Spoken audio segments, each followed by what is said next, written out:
Welcome to the Business Blitz, brought to you by Champion Legal and She Business. It is 2 minutes of business strategy, insights and skills. And today on our panel we have Andrew Simmons from Vision Personal Training, Rachel Bourke from Sales Space and Geoff Roberson from Champion Legal. And we're going to be talking about sales today.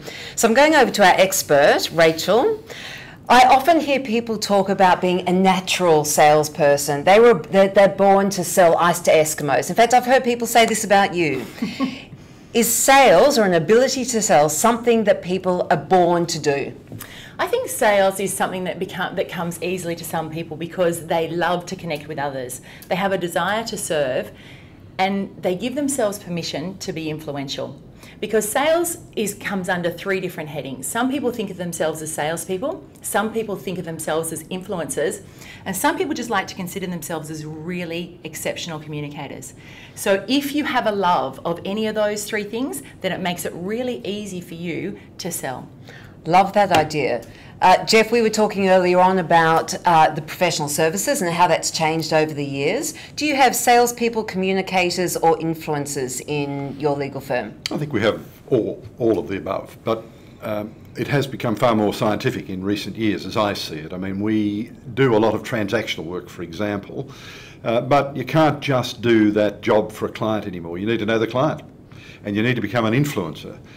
You've heard the expression trusted advisor. We say we're a trusted advisor. So what goes with that is you are obligated to find out as much as you can about the client and influence the client, usually in the way to help them better their business or their home relationship or whatever the work that you're asked to do. But we have, as a profession, had to undergo, a lot of us, significant change, move away from transactional work and become far more interested in taking far more detail about our clients, just not on the matter that's before us, but on their lives or their business lives, the businesses themselves.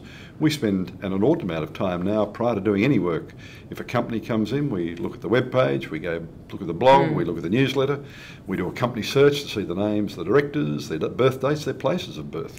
So that comes back to Rachel's point, which is you've got to love communicating, you've got to love being with people and want to know about people. And have a desire to serve. As Geoff's saying, to serve someone, you need to know as much about them as possible, and you need to have an interest in what makes them tick and what's valuable to them. So I love this. So sales is developing as a profession, as a service. It's much broader than what we have in our head as what we thought sales was. That's the same for you, Andrew, and I know we were talking about your personal trainers. They don't see themselves as salespeople. How do they view themselves? No, they just want to get results for people. So it's about serving others. I think that's been the theme of what we're talking about. And they don't like to see themselves as salespeople. They just want to get in and get a result. But at the same time, we need to look at their whole life. The person, and often it's the people that they're with at home, they're going to have the biggest influence on their decisions. So one of the ways that we've been able to grow our business is simply through referrals, because we just want to help the person get a result. So we need those people who are influential in their life to support them, and most often that involves them being part of the studio and being part of the service we provide. Interesting. So again, we hear this kind of full suite of services, this ability to influence not just the person who walks in your door, but a much wider community that they're a part of, whether it's their friends, family, or their wider community. I think something that's really important to understand is that sales is when there's a transaction, when there's a financial transaction.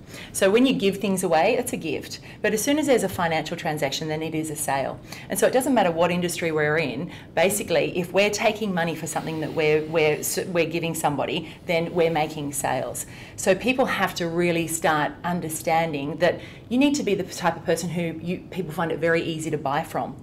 So it's okay to say, I'm not a salesperson, I'm just a great influencer.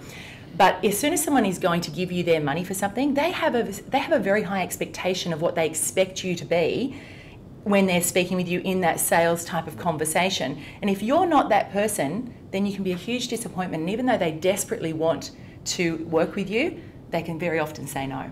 This has been the Business Blitz. It's been a smidgen over 2 minutes this week, but for sales, it is absolutely worth it. We talked sales, we talked about influence and communication, and I think the overriding theme here is love the people you do business with, be a willing communicator in their lives, and your sales will absolutely increase this year.